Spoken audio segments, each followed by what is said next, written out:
Estrangement is a deeply painful experience for everyone involved. When an adult child expresses their hurt, it's a critical moment for potential healing. Your response can either open a path to reconciliation or deepen the divide. Today, we're going to explore a common pitfall: apologies that, despite good intentions, actually make things worse. We'll focus on what not to say when your estranged adult child shares how your past behavior made them feel. Understanding these missteps is crucial for fostering genuine connection. When an adult child finally voices their pain, they are offering a vulnerable gift. They are sharing their truth, their perspective, and their emotional reality. The goal of an apology should be to acknowledge and validate that reality, not to dispute it.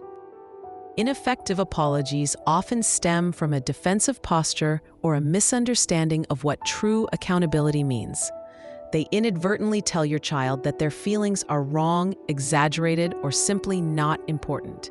This shuts down communication and reinforces the very issues that led to estrangement. One of the most common missteps is the if apology. This sounds like, "I'm sorry if I made you feel that way," or "I'm sorry if anything I did upset you." This phrasing implies doubt about their experience. It suggests that their feelings might be a misunderstanding or an overreaction on their part. This type of apology fails to take direct responsibility. It places the burden of proof back on the child rather than acknowledging your impact. Another damaging apology is the one followed by "but."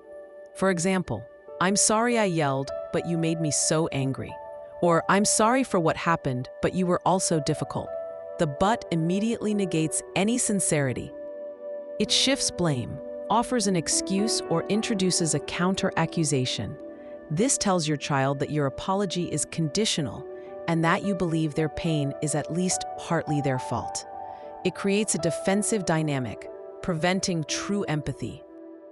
Apologies that subtly shift blame are equally unhelpful. Phrases like, "I'm sorry you misunderstood my intentions," or "I'm sorry you were so sensitive about that," fall into this category. These statements invalidate their perception. They imply that the problem lies with your child's interpretation or emotional makeup, not with your actions. This approach avoids accountability and dismisses their legitimate feelings. It reinforces a pattern of not taking responsibility for your impact.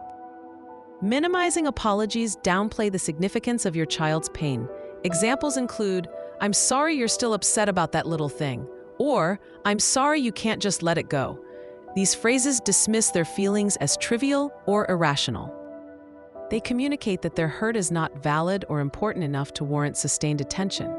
This can make your child feel unheard and disrespected. It suggests that their emotional experience is not worthy of your full acknowledgement. A conditional apology demands something in return. This might sound like, "I'm sorry, now can we just move on?" Or, "I'm sorry, but you need to apologize too." This type of apology is not about genuine remorse. It's about controlling the outcome or forcing reconciliation on your terms.